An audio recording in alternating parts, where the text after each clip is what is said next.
নমস্কার, আমি অভিষেক। আপনারা দেখছেন অরিক পারফিউম গ্যালারির ইউটিউব চ্যানেল। আজকের ভিডিওটা বেসিক্যালি যারা ক্লোন পারফিউম মেকিং বা ক্লোন বিজনেসের উপরে কাজ করছো, তো তাদের উপরে বেসিক্যালি আজকের ডেটে যারা যারা তোমরা ক্লোন পারফিউম মেকিং করছো তাদের ক্ষেত্রে একটা মেইন জিনিস যেটা হচ্ছে ফ্রেগ্রেন্স অয়েলের সিলেকশন। যেক্ষেত্রে আমি বলবো যে ফ্রেগ্রেন্স অয়েল সিলেকশন করার সময় কিছু কিছু জিনিস যেগুলো খুবই গুরুত্বপূর্ণ। বেসিক্যালি আমি ক্লোনের উপরে অতটা ইন্টারেস্টেড নই বা অতটা ওই জন্য ক্লোনকে প্রমোট করবো না, বাট তবুও তোমরা যারা ক্লোনের উপরে কাজ করছো তো তাদের ক্ষেত্রে কিছু কিছু জিনিস ফ্রেগ্রেন্স অয়েল সিলেকশন যেটা সবচেয়ে গুরুত্বপূর্ণ জিনিস। আমার কাছে কিছুদিন আগে কিছু ফ্রেগ্রেন্স এসেছিল কিছু কোম্পানি থেকে, তো সেগুলোর উপরে আমি লাস্ট 1-1.5 মাস নিজস্ব কিছু রিসার্চ করার পরে যে জিনিসগুলো আমি ফিল করেছি প্র্যাকটিক্যালি সেইগুলোই তোমাদের সঙ্গে আজকে আলোচনা করব। আমি অ্যাকচুয়ালি কোনো ফ্রেগ্রেন্স, এটা যেহেতু কোনো প্রমোশনাল ভিডিও নয়, আমি সেই জন্য কোম্পানির নাম আমি রাখছি না। কিছু ফ্রেগ্রেন্স আমার কাছে এসেছিল, সবকটাই বলতে পারো যে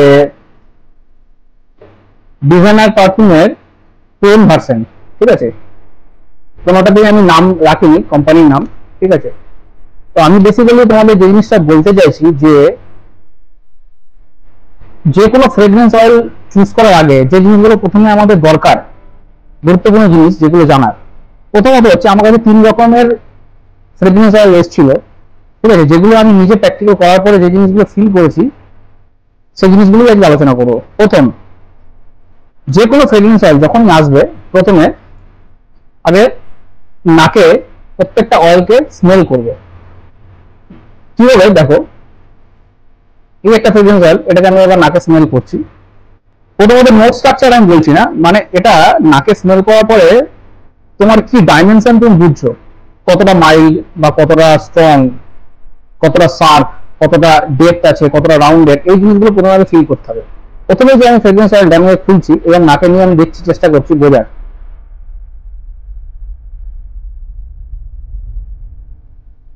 দেখো এই ফ্রেগ্রেন্স অয়েলটা যেটা আমি বুঝতে পারলাম যে এটা একটা মাইল্ড, সফিস্টিকেটেড, শার্প নয়। আচ্ছা, এবার আমি আসবো দ্বিতীয় একটা ফ্রেগ্রেন্স অয়েলে। এটা যদি আমি নাকে নিই,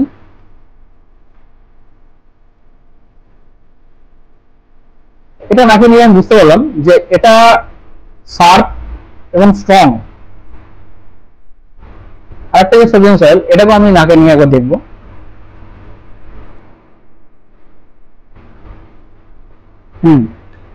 এটাও শার্প, স্ট্রং এবং কিছুটা হলেও ডেপথ এবং রাউন্ডনেস ব্যাপারটা আছে। তো এবার এই যে 3টে ফ্রেগ্রেন্স অয়েল আমি তো আপনাদের সামনে স্মেল করলাম নাকে, তো প্রথমত যে অয়েলটাকে আমি স্মেল করেছিলাম সেটার মধ্যে আমি কি বললাম যে একটা সফট মাইল্ড একটা ক্যারেক্টার এর মধ্যে আছে। সফট মাইল্ড একটা ক্যারেক্টার এর মধ্যে আছে। আরেকটার মধ্যে আমি যেটা বললাম যে স্ট্রং এবং শার্প, দুটো অয়েলের মধ্যেই আমি জিনিসটা ফিল পেলাম। এই দুটো অয়েলই স্ট্রং এবং শার্প।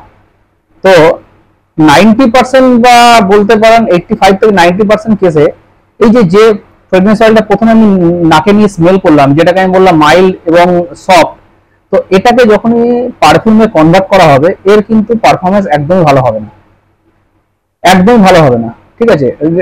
একটা দুটো কেসে হয়তো হলেও হতে পারে, বাট 90% কেসে এরা কিন্তু কখনোই পারফিউমে পারফরমেন্স ভালো দেবে না। এবার আমি আসি বাকি দুটো অয়েলের ক্ষেত্রে।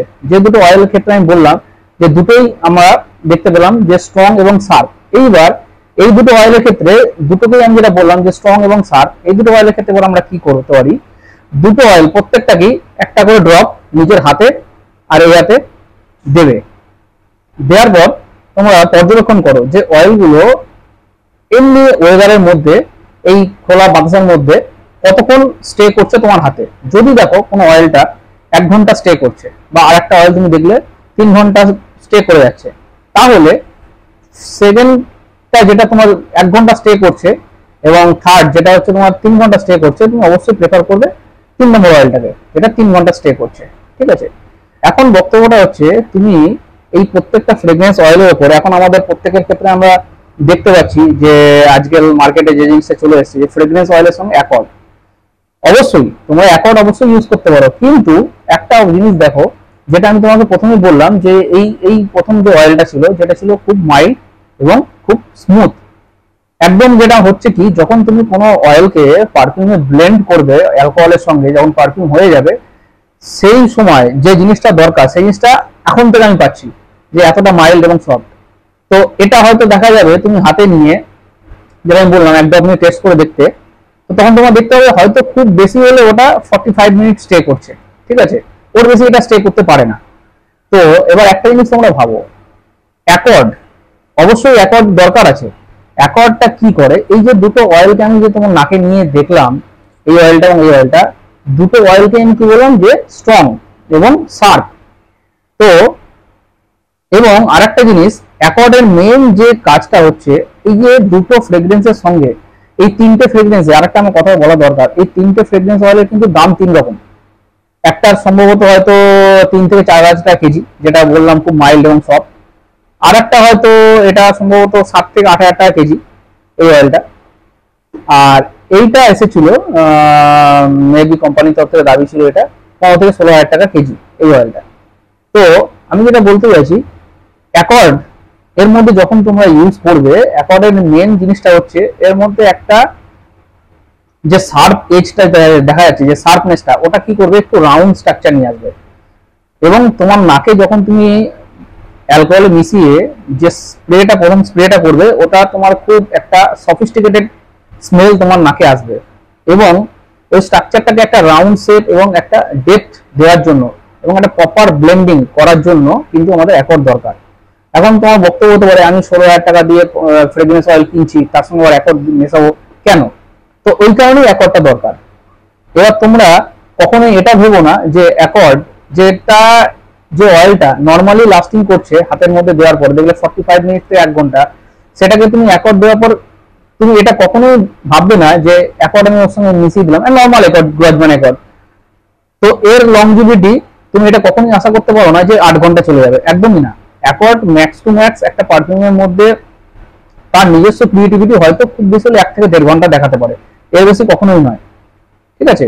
তো যেটা আমি বললাম 3 ঘন্টা লাস্টিং করছে, তার সঙ্গে যখন আমরা অ্যাকর্ডটা মেশাবো, সেই অয়েলটার মধ্যে দেখা যাবে যে আমি যদি আপ টু 20% ফ্রেগনেন্স অয়েলের সঙ্গে যদি অ্যাকর্ড আমি ক্রিয়েট করে যখন পারফিউমটা করবো, সেই পারফিউমটা হয়তো 8 ঘন্টা লংজিভিটি কাপড়ের মধ্যে দিয়ে দেবে। বাদ বাকি ক্ষেত্রে তুমি যত দামি অ্যাকর্ড ইউজ করো, এটা তোমরা লিখে নাও, নোট ডাউন করে নাও, যে যত সস্তাই ফ্রেগ্রেন্স অয়েল হোক না কেন, ঠিক আছে, তুমি যত দামি তার সঙ্গে অ্যাকর্ড ইউজ করো না কেন, আমার এটা বাস্তব অভিজ্ঞতা থেকে বলছি, আমি 1 মাস 1.5 মাস এর উপরে রিসার্চ করার পরেই বলছি, তোমার যত দামি অ্যাকর্ড ইউজ করো না কেন, ওর কিন্তু পারফরমেন্স তুমি পাবে না। হ্যাঁ, একটা কেস হতে পারে যে তুমি অয়েলটাকে হয়তো 30% বা 35% করে দিলে, কিন্তু সেটা নট মেকিং এ সেন্স, যে 30% বা 35% অয়েলের উপর তুমি একটা অ্যাকর্ড মিশিয়ে পারফিউম বানাচ্ছ, সেটা পারফিউম কোনো ক্রিয়েটিভিটির মধ্যে পড়ে না, ঠিক আছে। তাহলে অবশ্যই চেষ্টা করো সবার প্রথম যে ফ্রেগ্রেন্স অয়েলটা, যেটা আমি বললাম যে প্রসেসে, সেটার আগে ওই অয়েলের পারফরমেন্স দেখার চেষ্টা করো। যদি দেখো হ্যাঁ 3 ঘন্টা অয়েলটা নর্মালি লাস্টিং করছে হাতের উপর দেওয়ার পরে, তাহলে তার সঙ্গে অ্যাকর্ড মিশিয়ে সেটাকে তুমি আরেকটু বাড়াতে পারো, আপ টু 6 আওয়ার্স পর্যন্ত করতে পারো, যদি খুব ভালো অ্যাকর্ড ক্রিয়েট করো তবে। আদারওয়াইজ কিন্তু তুমি কখনোই সস্তার ফ্রেগ্রেন্স অয়েলের সঙ্গে অ্যাকর্ড ক্রিয়েট করে তার লংজিভিটি বাড়াতে পারবে না, সেরকম কিছু চেঞ্জেস আসবে না। আচ্ছা, এবার এই তো গেল প্রথমত ফ্রেগ্রেন্স অয়েলের সিলেকশনের উপর। আশা করি তোমরা এই জিনিসটা ক্লিয়ার হলে যে ফ্রেগ্রেন্স অয়েল কিভাবে সিলেক্ট করবে। সেকেন্ড যে অপশনটা আমি আসবো, যে আজকে ডেটে আমি দেখেছি যে পারফিউম যখন তোমরা কিনছো, কেনার পরে তোমাদের ম্যাক্সিমাম ক্ষেত্রে যেটা দেখা যাচ্ছে যে তোমরা কোনো কমপ্লিমেন্ট পাচ্ছ না, ঠিক আছে। কমপ্লিমেন্ট না পাওয়ার জন্য কি হচ্ছে, তোমাদের মন ভেঙে যাচ্ছে, তখন তোমরা কি বলছো, পারফিউমটা ভালো না, বেকার। তো দেখো, পারফিউমের মধ্যে ইউজ করার পরে তুমি সেই কমপ্লিমেন্ট পাবে কি পাবে না, সেটা সম্পূর্ণ ডিপেন্ড করছে তোমার ভাগ্যের উপর। একদমই আজকের ডেটে সত্যি করে বলতে গেলে কমপ্লিমেন্ট পারফিউমে দেওয়া লোকের সংখ্যা খুব কম। আমি সবসময় তোমাদেরকে বলবো, যদি দেখো পারফিউমটা তোমার নিজে ইউজ করে তুমি স্যাটিসফাইড, তোমার নিজের ভালো লাগছে, তুমি পারফিউম ইউজ করো। অন্য কেউ 10 জন বলছে কি বলছে না তার উপর ভিত্তি করে তুমি পারফিউম ইউজ করো না। আমার কাছেও এমন অনেক পারফিউম আছে, 5,000 টাকা দামের পারফিউম আছে, যেগুলো তার পারফরমেন্স হয়তো 4 থেকে 5 ঘন্টা, কিন্তু তবুও আমি ওগুলো ইউজ করি একটাই কারণে, কারণ তার আর্ট, তার ক্রিয়েটিভিটির জন্য। সেই আর্ট আমার ভালো লাগে, তার ক্রিয়েটিভিটি ভালো লাগে। সমস্ত পারফিউমারদের তারা এত খাটাখাটনি করে যখন একটা পারফিউমকে ডিজাইন করছে, তার ক্রিয়েটিভিটিকে স্যালুট করার জন্য, ঠিক আছে? কখনোই কিন্তু পারফিউমকে ইউজ করার পর কমপ্লিমেন্ট পাচ্ছ না তার জন্য পারফিউম খারাপ, এটা কিন্তু এই ভাবনা চিন্তাটা করো না। আমি সবসময় বলবো, প্রেফার করবো তোমাদেরকে, যারা নতুন নতুন পারফিউমারিতে আসছো বা পারফিউম কে আবিষ্কার করছো, নতুন নতুন পারফিউম ইউজ করছো, আস্তে আস্তে আস্তে আস্তে পারফিউমটাকে নিজের জন্য ব্যবহার করতে শুরু করো। নিজের ভালো লাগছে কিনা আগে দেখো, ঠিক আছে? যখন তোমার দেখবে নিজের ভালো লাগা শুরু হয়েছে পারফিউমের প্রতি, তখন দেখবে তোমার বাকিদেরও আস্তে আস্তে কমপ্লিমেন্ট পাওয়া শুরু করবে। কিন্তু এটা কখনোই নয় যে কমপ্লিমেন্ট পাচ্ছ না বলে পারফিউমটা খারাপ, সেটা কিন্তু কখনোই করবে না। তো এই দুটো পয়েন্ট যেটা আমার বলা ছিল। এতক্ষণ সময় দিয়ে তোমরা আমার এই ভিডিওটা দেখছিলে, এই জন্য অসংখ্য ধন্যবাদ। আর আরো একটা কথা যেটা আমি বলবো, যে একটু নিজের প্রমোশনও করব। তো তোমরা, আপনারা প্রত্যেকেই তো এত এত ব্র্যান্ডকে সাপোর্ট করছেন, তো একটু চেষ্টা করুন না অরিককে একটু সাপোর্ট করার। দেখুন না ব্যবহার করে অরিক পারফিউমকে, আশা করছি অরিক আপনাদেরকে আশাহত করবে না। আর এটুকুনি আমি আপনাদেরকে আশ্বস্ত করব, যদিও আপনাদের মনে হয়েছে যে আমার পারফিউম ইউজ করার পরে যে আপনাদের সেই পরিমাণ কমপ্লিমেন্ট, মানে আপনার নিজের জন্য বলছি, বাইরের লোকে কমপ্লিমেন্ট দিচ্ছে কিনা, আপনার নিজের মনের শান্তি আসছে কি আসছে না, সেই কথাটা বলতে হবে। যদি মনে হয়েছে না অরিক যেটা বলছে সেটার সঙ্গে তার বাস্তবের মিল নেই, তাহলে ডেফিনেটলি আমরা যে পারফিউম নিচ্ছেন সেটা আমার দায়িত্ব যে সেই সেই যে পরিমাণ আপনারা খরচা করেছেন সেই খরচাটাকে আপনাদের ফেরত দিয়ে দেওয়া। অসংখ্য ধন্যবাদ আমার সঙ্গে এতক্ষণ জুড়ে থাকার জন্য।